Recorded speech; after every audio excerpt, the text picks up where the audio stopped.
Dina actually runs our Moms Matter program in Greenville, South Carolina, and works on behalf of moms whose children are temporarily in foster care to give them a sense that they are, they're being heard, to give them a sense that we've got their back and that we want to encourage them through the process.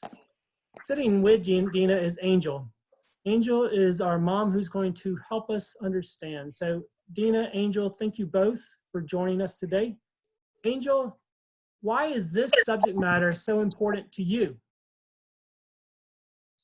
I mean, because I'm a mom. Regardless of mistakes, my children are the most important thing in my life.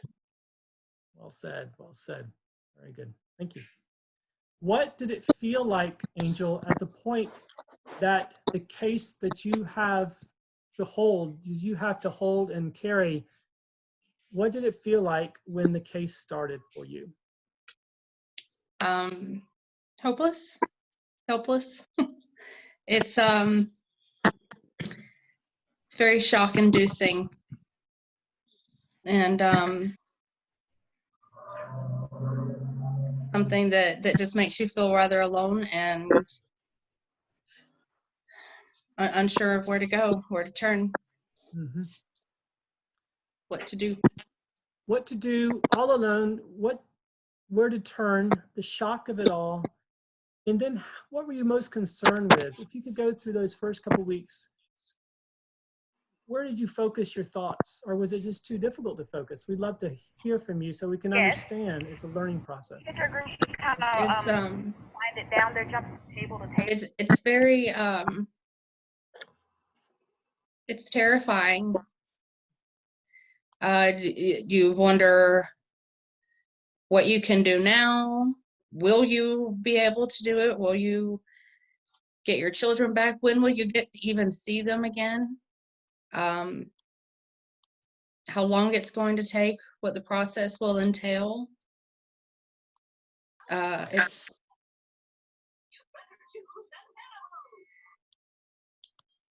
a lot. Thank you very much for your comments. Can I get some feedback from folks? What are we learning right now from Angel?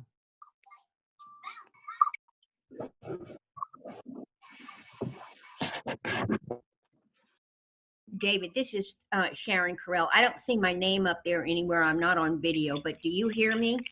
We do, Sharon. Thank you. Okay, very good. I think for all of our participants, I am both a foster parent and a guardian ad litem, and I'm all about first impressions of people, and I always feel that the critical moment in making a case go well is those first hours of disruption. And Angel, did you feel like you were abandoned by the powers that be that were involved in your case, or did you have enough support in that initial phase of that horrible trauma? We actually just talked about this earlier today.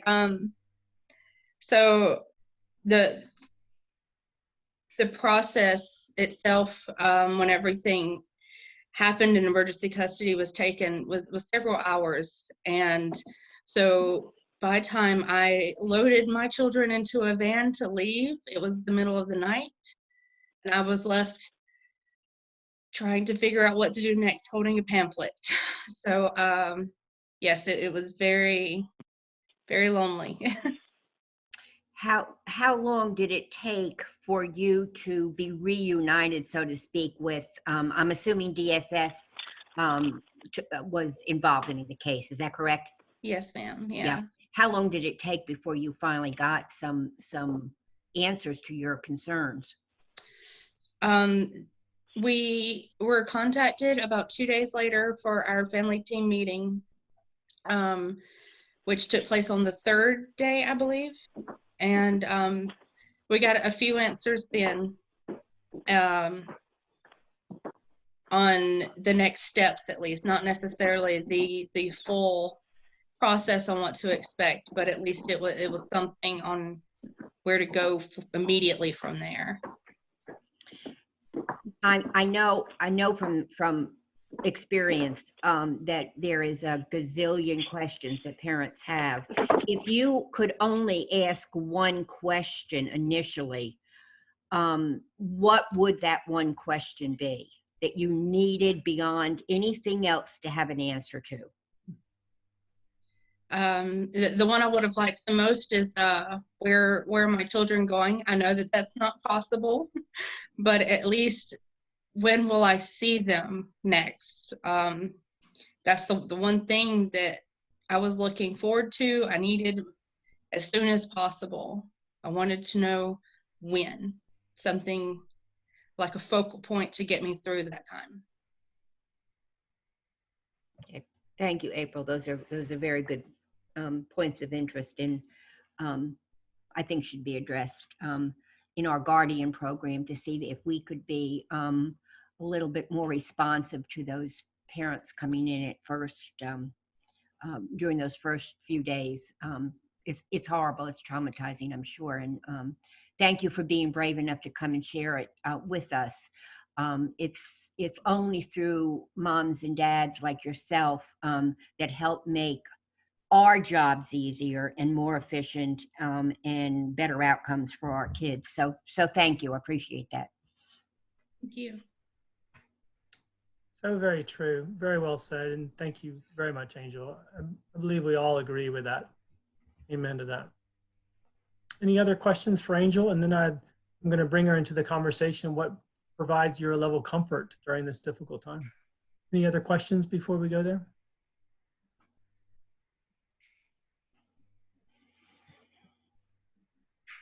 What have you learned so far from Angel in the conversation? Anybody? Don't be shy. What stood out to me, this is Sarah Barr, I'm a foster parent, is what you said about feeling alone. That just really struck me because it seems there are so many people, you know, involved and talking to you and all of that. Obviously, your experience is yours alone.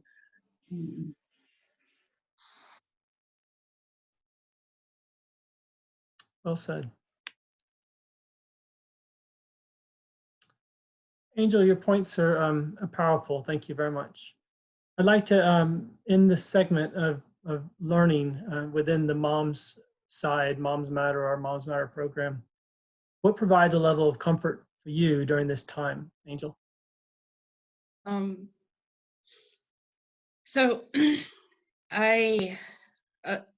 if I haven't stressed that enough, I'm a very much to do, give me a list, give me, you know, what to expect. And so whenever I would get an update of any sort, even as small as a foster mom texting me and saying, hey, Elijah, you know, went to his first day at daycare today. You know, it was the smallest things. And being able to come to Moms Matter and having that, the peer support, having other people who are going through the same thing, it sort of eliminates that uncertainty a little bit, to be able to bounce experiences and to know while every case is absolutely different, it still was something, it is something to give me something to look forward to like we just got very exciting news on our case. Not huge, not the end goal, but it was still big news. And that's the one thing I was looking forward to, was coming to Moms Matter today and tell everybody our news. So it's nice to have that. That is a wonderful statement for your news and for your eventual reunification, which I'm sure is forthcoming, right? Hopefully, yes. We all cherish your comments. If we can do a simple clapping or whatever you do in the Zoom world, can just someone just say thank you, Angel? Thank you. Thank you very much. That was very helpful, Angel. Very helpful. Now we're going to move on a little bit. In terms of talking to youth, individuals who have lived experience within foster care, and specifically tied to the relationships they have with their siblings, the importance of those relationships and how those relationships were lost at a time but were found again, and why that is important to all of us. When we think of our siblings, I could ask you to raise your hand. Who likes their brother and sister, right? I hope to get a lot of hand raises. I see some, very good. At every point of our lives, a brother or a sister can be there during the tough times, during the joyous times, definitely during the holiday celebrations. But that lifelong bond, this lasts longer than any other bond, is critical. Georgina, Marcasia, and Belle all can talk about this some. And I would just like to open it up to you three to open your mics and to be our panelists, our experts here, to help the rest of us understand the importance of the sibling bond for all of us, especially at a time of COVID when you can't see everybody all the time. But at every time, why is it so important? And if you could help us, that would be a delight. Georgina, Marcasia, Belle, thank you all for being a part of this conversation. Any of y'all can start. We'll go with we'll go by first name. We'll go with Belle first. And Belle, why is this subject matter important to you? This subject matter is important to me, particularly because like siblings are important whether or not you're in the foster system or not, but especially for me, like transitioning into like this whole other world, like I say like a lot, I'm sorry. But just to be able to see them and to know like we came from the same bloodline, like we share this bond. So with the transition, it's like we're going through this together regardless. And it's just like having that sense of unity. So to be able to see them, and in a time of like COVID-19, it's like phone calls are so important, like FaceTiming, even just like ways of like seeing them and knowing like we are in this together. And that's why it's important to me. We are in this together. Remarkable statement. Thank you very much, Belle. Thank you. Keeping on the list by letter, we'll go with Georgina. Georgina, why is this subject matter important to you? Well, this subject matter is important to me. Well, like me and my siblings have been through a lot, and it's like they're always there for me, and I'm always there for them. And like we have this bond where like if something's wrong, we always call each other. We always go to each other for something, and it's like we're better together. We're stronger together. And I feel like I can go through anything if I have them, and I know they're there for me. And I'm there for them. The strength, yeah. Anybody, can I get an amen on that as well? Anybody? Amen. Amen. I saw some, good deal. Amens with some mutes. Valissa, you had an amen mute on you. Thank you very much. And then finally, with Marcasia, why is this subject matter important to you? Well, it's important to me because I look a mess, y'all, so that's why I'm not on video. But I've been always with my siblings, well, at least the five of us that were in the system at the time, and I've been with them so long, so end up getting separated from them was something that was new to me. And having a way, even though I'm 21 now, having a way to still see the last sibling that's in the system is a blessing to me. So I thank y'all. That's a great statement. The nature of where do all the siblings go and how can we see them throughout and even towards the end, right, Marcasia? Thank you very much. Thank you. What is it like? We'll go backwards now, if you don't mind. What's it like entering foster care? It's a difficult question. What's it like entering the foster care system from a child's perspective, from a kid's perspective? What is it like entering the foster care system? Marcasia, if you can start us. It's scary. I was 13 And I mean, I didn't go far. I just went about 15 minutes from my hometown, but you know, I didn't know anybody, you know, and you see all this stuff on, you know, movies about foster care, and it's never good. And honestly, my experience in foster care wasn't great. Mhm. But like I said, like interim foster care was very, very scary to me because it was something new and it was something that I didn't think I would ever have to go through. Thank you, Markesia. Georgina? Well, it was definitely scary. Um, it was very confusing too because I didn't know where we were going. I didn't know who these people were. Like, it was so many people, and they had came into our house. And they had taken us. It was very scary, confusing. I was very worried because I didn't know like what we were gonna do. We weren't allowed to take anything. Like we didn't have anything. All we had was the clothes on our backs, and so I didn't know like anything. And so Julie, you're listed as Julie. Georgina, did you find any comfort at that time? At what point did you start finding a little bit of comfort and security? I found some comfort when we finally got there. They had like given us a bed, some food and clothes and stuff, and me and my siblings, we had went to an emergency shelter, so we were still in the same building, and I still got to see him every day, and so that reassured me of some good stuff.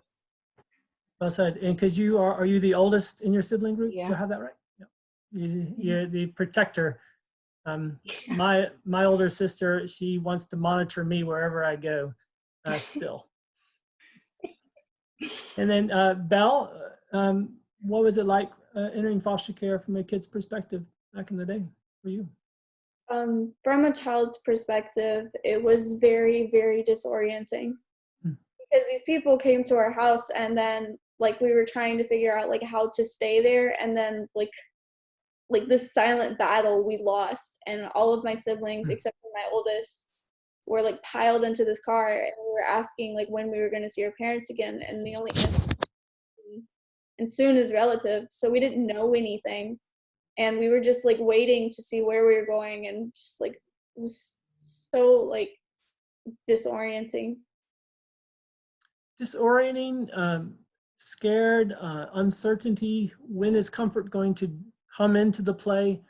All questions that any number of children in foster care, some 440,000 across the United States today, have a similar reaction.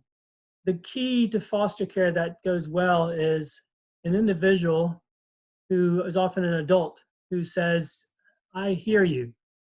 I will be a part of this journey with you, and I will respond and stand up for you. And that's all I can do, but hopefully that is enough. And that's what we all hope for, but yet it doesn't always happen. The goal is to help everyone to get to a point of hearing from children so that we have even more empathy and more ability to do what is right. With that being said, I'd like to ask another question to Markesia, to Georgina, and to Belle. First off, thank you all for helping us with what you just said. It's remarkably important for us to hear your voice.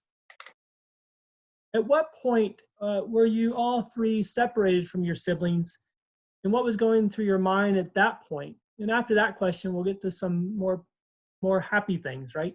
But if you can help us understand at what point you were separated and what was going through your mind at that point, that would help us all understand the value, the importance of siblings. If you don't mind, anyone can start. Thank you.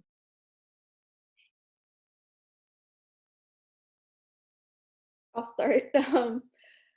After we went to a group home, and so a month later, my younger sister, like, she was transitioned into like foster care, and then 4 days, no, not 4 days, maybe like a week later, a week later, I was moved in with her, and then a year later, she moved out. And then by that point, we were all separated.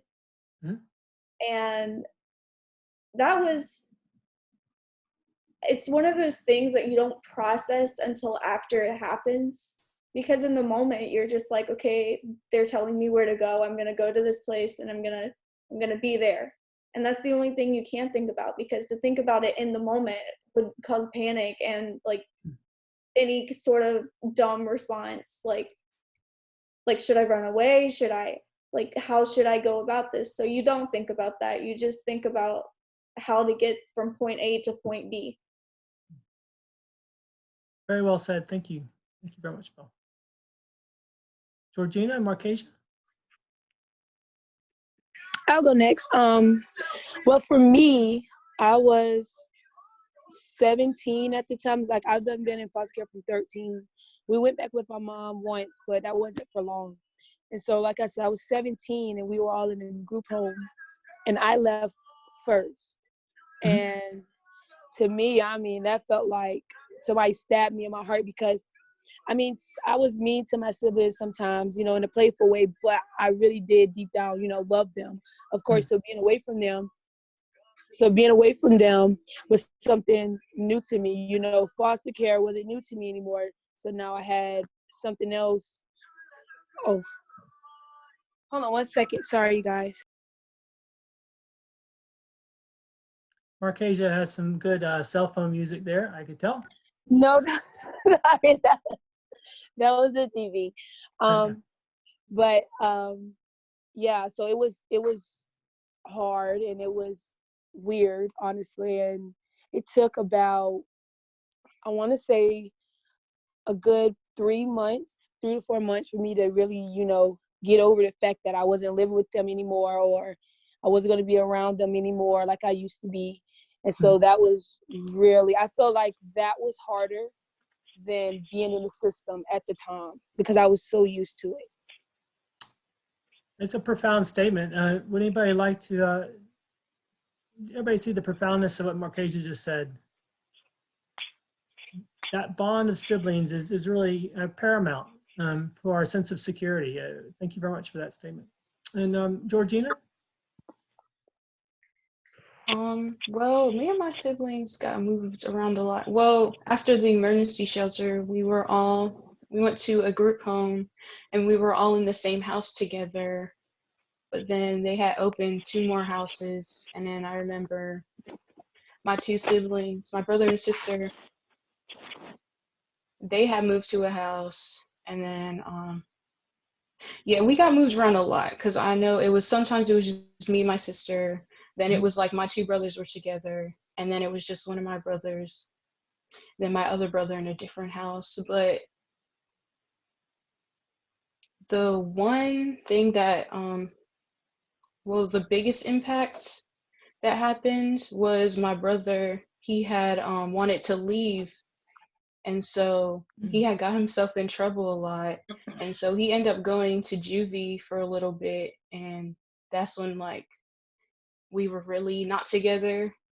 And all I remember is thinking, why would he do that? Why would he want to leave? Like, we're not together anymore.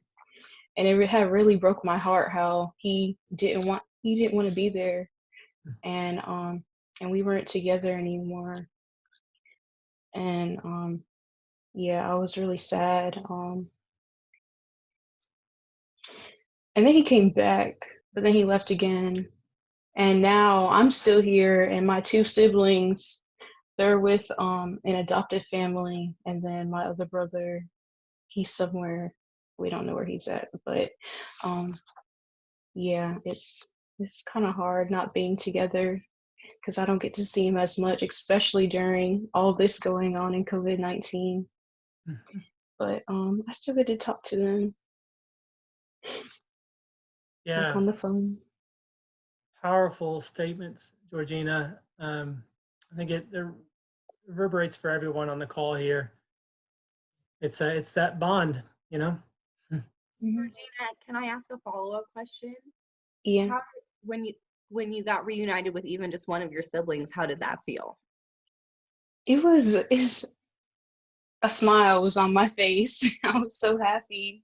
And like, well, me and my sister, we were together. And so, like when we got to see our brother, even though we didn't live that far away, like we didn't get to see each other a lot, but we were always happy to see each other and like just asking each other, how you doing? And just laughing and cutting up and stuff. It's a great question. Anybody else have a question? I have a quick question. Were you all, did you know where your siblings were?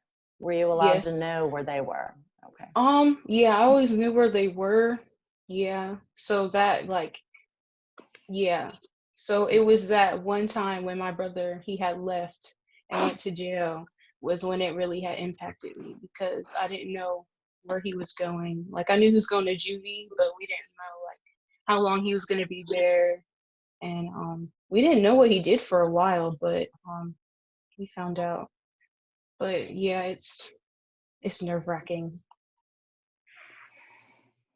When my younger sister left, I didn't know where she was for like the week and a half maybe that she was gone, and no one would tell me. Thank Hey, you, David. Bill.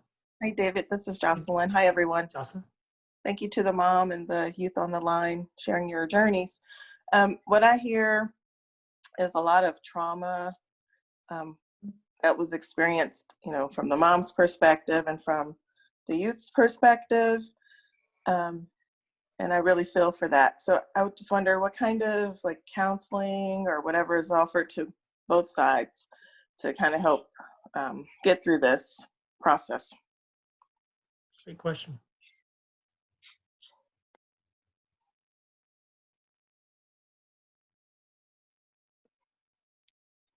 Are we supposed to answer that question or? Go for it. I've had a therapist for the last 3 years, maybe 4. Long time. I don't know. I asked for a therapist and I got one immediately. So that kind of counseling is offered on our end. I don't know about the other. Do you want to address that? I know that for us, it was a part of even our treatment plan to have mental health assessments and treatment. And for the children, our children are 2, 3, 5, and 8. The 8-year-old does see a counselor, and they are working on getting the 3 youngers into play therapy. So it is something that they are trying to help them with, regardless of age, because there have been some behavioral issues in light of everything that's happened that they do think is circumstantial to the trauma. Thank you. Any help for the mother that lost her children to foster care? That was actually Angel right there. Angel. Yeah. Mm-hmm. And to Jocelyn's question for Georgina or Marcasia, would you like to respond? Well, I've had a counselor. We have like, well, I still live at the group home, and we have like a counselor that comes here, and I also I have a lot of people I can talk to about things here. That's great. I would just like to make a statement if I could. I think one of the areas that our system falls very short in is that family counseling is not addressed in an expedited manner. And the reasons for that, I have been told, is because children are in different locations and it's very difficult to make that happen. I think, and I know the guardians in Spartanburg County are on board with trying to make this happen.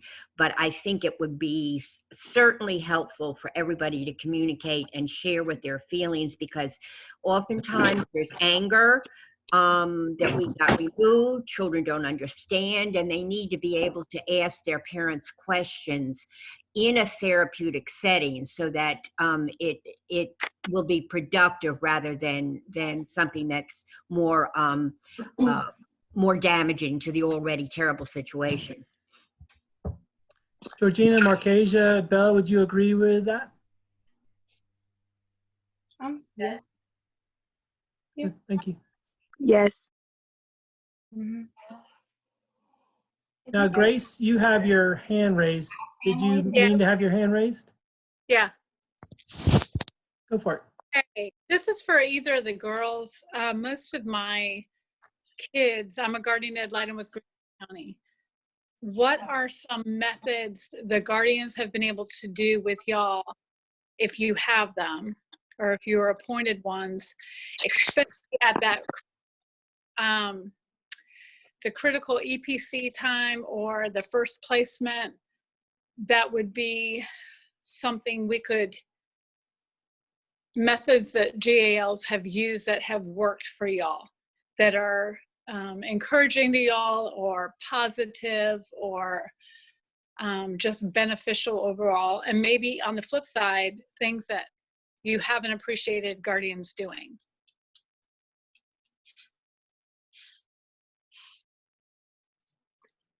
My guardian ad litem personally, she kept us informed about our other siblings. So like in the beginning she didn't, because she didn't know like how much like we would be able to like handle, but eventually like she realized that it just eases our minds to know like where our siblings are, how they're doing, what's going on. So she always made a point to be like, hey, I saw your sibling the other day, this is what's going on in their life. And that is always, always, always appreciated. Okay. Okay. So better communication, basically just go between. Definitely, yeah. Thank you. Is it fair to say, Georgina, Markesia, Belle, that youth can handle these conversations? Is that fair to say? Yes. Yes. So oftentimes the assumption that we can't, and it's like keeping us in suspense and not knowing is what gives us the anxiety and the ulcers and like even like just like so much pain from it. Like we need to know. Well, I didn't have a guardian of light and whatever that is. I didn't have that. I was told I did, but I never met anybody. And my caseworker was really the one, like the many that I had, were really the ones who kept me in the loop. And then lately it's been the people who do our placements, like Ebony and stuff. Like I have got the most help from them who just do our visits than I have got from anybody. And I really appreciate that, but I feel like that needs to be worked on, because I just got a caseworker and it's been like over a year that I have not had one. And so I think that needs to be worked on. That was a shout out from Markesia to Ebony and Julie, and Tori in Denver. Ebony and Julie in the upstate of South Carolina provide Sib-Link, which is this concept Markesia mentioned, where our goal is to make sure siblings do see each other routinely every month and with quality visits. So it's run with the blessing of social services and all the guardian ad litems and caseworkers and caregivers. And so it's a profound concept. We'll close out with some profound concepts as we only have about 7 minutes left.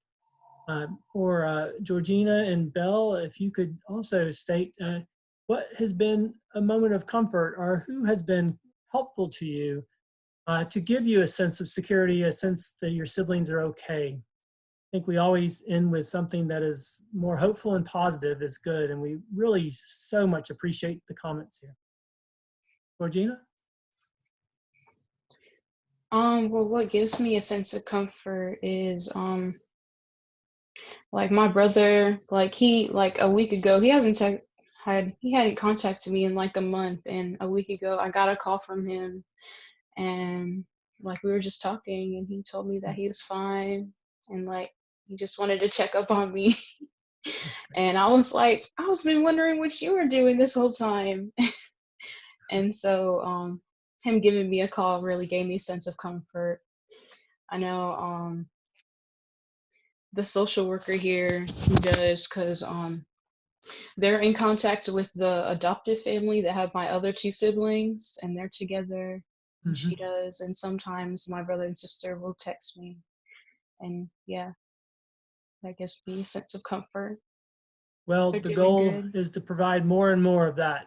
So you feel the security that you can move on to your next ventures as you are enjoying college, et cetera, et cetera. Yeah. Thank you very much, Georgina. And Belle? I've had really supportive people throughout my entire experience. But what gave me the comfort in regards to my siblings and where they are and what they're doing would just like the constant updates from like my guardian ad litem, from like their foster parents calling me and letting me know, even like making sure that I have contact with them, like Sib-Link letting us see them, just anything that gives like contact as a way of knowing how they are. That is a great closing statement as we begin with Angel and her desire to have people communicate with her, and those who do, how much value that adds for Angel. And feeling of support, it's all relational. It's all relational. And then from Marcasia, from Georgina, from Belle, the sense that relationships matter. It is so critical for all of us to absorb what you have all said, and we very, very much appreciate everything you've told us. Thank you very much. We have just a couple minutes. I would love to hear a couple questions as we close out, and I'll close us out with just about a minute left. I saw Sarah had her hand up. Go for it, Sarah. Angel, I'd love to hear from you if you're willing to share in those earliest days. Is there something that a foster parent or maybe even a guardian could say to you that would be words of comfort?